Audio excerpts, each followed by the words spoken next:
สวัสดีครับท่านผู้ชมทุกท่านขอต้อนรับเข้าสู่รายการ TRN อ่านข่าววันนี้นะครับผมก็อยากจะขอนำเสนอทุกท่านนะครับกับข่าวที่เรียกได้ว่าจะเป็นอุทาหรณ์นั่นเลยนะครับกับข่าวที่ว่า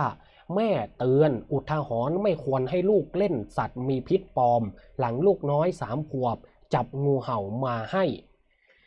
ก่อนจะฟังข่าวนี้ก็ได้นะครับเดี๋ยวผมชี้แจงก่อนนะที่เขาบอกว่า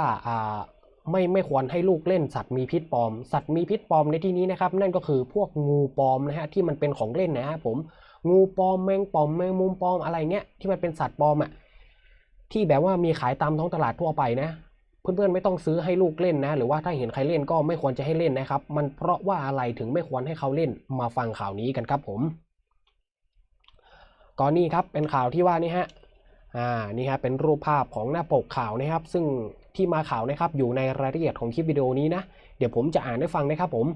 ก็เมื่อวันที่25พฤษภาคมนะครับผู้สื่อข่าวได้รับแจ้งว่านะฮะมีเด็กหญิงวัย3 ขวบได้จับงูเห่าออกจากห้องนอนด้วยตนเองแต่โชคดีที่ไม่ได้รับอันตรายเลยจากนั้นก็ได้มีการนำคลิปวิดีโอกล้องวงจรปิดนะครับเผยแพร่ในโลกออนไลน์เพื่อที่จะเป็นการเตือนภัยนะครับผมฮะ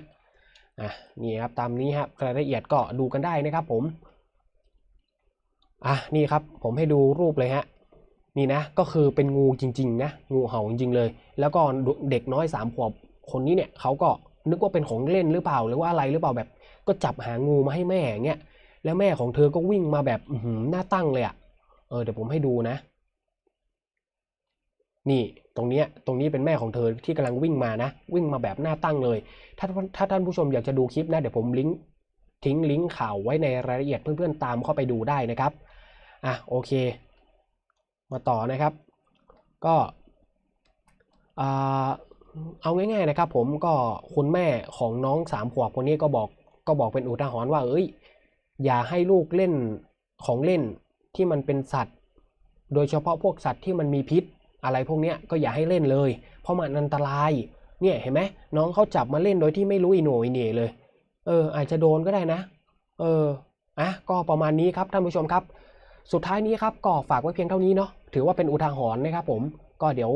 ถ้ามีอะไรใหม่ๆก็จะมาอัปเดตให้ท่านผู้ชมได้ฟังกันอีกนะอันนี้ก็เป็นอุทาหรณ์จริงๆเลยนะครับโอเคครับวันนี้รายการเดอะริขออภัยครับเพิ่งซ้อมเมื่อกี้